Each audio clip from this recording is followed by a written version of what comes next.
Welcome back to this YouTube channel. It's your boy Citizen Qwadjo. If there's the first time you're seeing this video on the screen, kindly subscribe, like, share, comment as well, because you know your comments are always welcome on this YouTube channel. You know, this channel, we talk about developmental issues, things that are going to benefit Africa, things that will change the narrative about Africa, things that other countries are doing, that their countries are developing. Those are the things that we talk about on this YouTube channel, because we want to change that narrative, that perception, that negative thoughts that Africa can't do it. We can do it because our continent is rich, it is full of natural resources, it is full of talent, things that will enable us to develop. We have it in abundance. But as I've always said, these greedy politicians are not ready to change the narrative about Africa. They are not been managing, been doing so well to manage the affairs of our various countries. And that is why our continent, Africa, is always and has always been in this mess that we are seeing ourselves. Foreigners have now taken over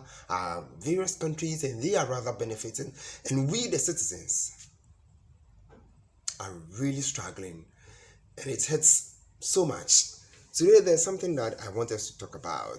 In my previous video, I've told you that I'm not in Ghana currently. I'm living in Dubai, and certain things that I've seen in Dubai that I was shocked. I've done videos about the do's and don'ts in Dubai, how to travel and work in Dubai.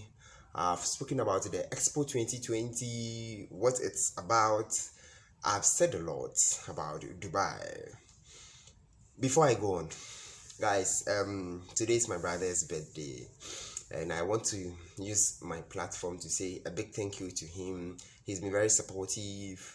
He's done a whole lot for me as a person, and I really want to, thank him. It's a picture that you are seeing now. I really want to thank him for everything that he has done for me. My other siblings also, we are all grateful to him. Thomas, we are really, really grateful for everything that you've done, in support of us as a people. We are much grateful. May God continue to bless you, to guide your path, to help you in everything that you want to achieve in life. We are much grateful to you. Now, moving on to whatever I want to talk about today. Look, sometimes it is said that if you don't know how to do something, you learn from people who have already done it. And I must confess, since I arrived here in Dubai, I've learned so much. Today, I'm coming to give you updates on the Expo 2020, the famous Expo 2020. What I've learned so much about the Expo, some shocking revelations that I have seen, and things that we need to learn as a people from Africa, from other parts of the world. There's something that we need to learn from what the United Arab Emirates are doing, and that is what we need to talk about. So it's an update, and then it is a lesson that we need to learn from these people. In my previous video, I told you what Expo is all about. If you've not watched, kindly go and watch my previous video I made about the Expo 2020. In summary, what I said was Expo 2020, or Dubai, has built the entire world in one city. So every country is being represented in this country, in this city. Yes, it's a city they built comprising of 159 countries, from Europe to Asia to the Gulfs to the Middle East to Africa to any part of the world. Yes, it's been represented in this city. I call it the Hanging City, and I will explain to you why I call it the Hanging City. Now, look, it beats imagination how these people have put in effort to build this city. The underground of the city, the basement, there's nothing over there. There's nothing over there at the basement. That's where I work, so I know what I'm talking about. There's nothing over there. The building has been built on top of the basement. So the entire city, let me say, it's hanging. Yes, it's hanging. There's an underground, and on top of the underground, that's where the city has been built.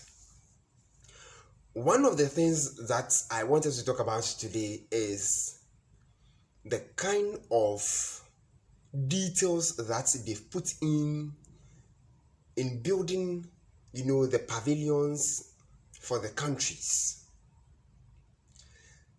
Every pavilion that I have seen represents something. You read about the details, or you hear about the details that these people have put in for the construction of that particular pavilion, and you come like, these people really understand what tourism is about. They understand what money making is about. They understand what giving details about what they are doing will lead to, or the benefits of giving details of whatever you are doing. I visited the Ghana pavilion as a Ghanaian, and around the pavilion, the pictures I saw, the most famous person I saw is the chief of, or the king of Achim. Yes. And when you enter, you are going to see things that comes, or when you mention the name Ghana, you can point out that Ghana is noted for this, Ghana is noted for that, Ghana is noted for this. So I wasn't surprised that I saw the Ochihene, at the entrance of the pavilion. When you enter the pavilion, you are going to see the famous traditional cloth, Kente. You are going to see the official and the most prominent gold that we have. You are going to see our currencies. You are going to see our way of dressing. You are going to see things that portrays our country. So, and it is not just about Ghana alone, it's about other countries as well. The currency, the details they are going to give you about the country, you come like, okay, even if you've not even visited the country before, you know what the country is all about. You know the in and out of what the country stands for. And that is what these people have done. I was so much shocked that I saw our famous musician Qwadjo entry over there, his picture over there. I saw things that I was really shocked at. How did these people get to know all these things to come out and then do all this? They give you details about the country. And that is what we call thinking. We have people who are reasoning enough. They are putting in effort day in, day out to make this, this thing work. And it's not just about Ghana, it's about every country. You enter into their pavilions and they are giving you details. One thing that I also saw that I was really, really shocked is your pavilion depicts the strength of your economy. It is a fact. Because when you see buildings from the Saudi Arabia, from Dubai themselves, from other countries, other prominent countries who are doing well in their economy, their pavilions are extremely, detailed. The buildings are really beautiful. But talk of, Ghana, it's just a normal pavilion.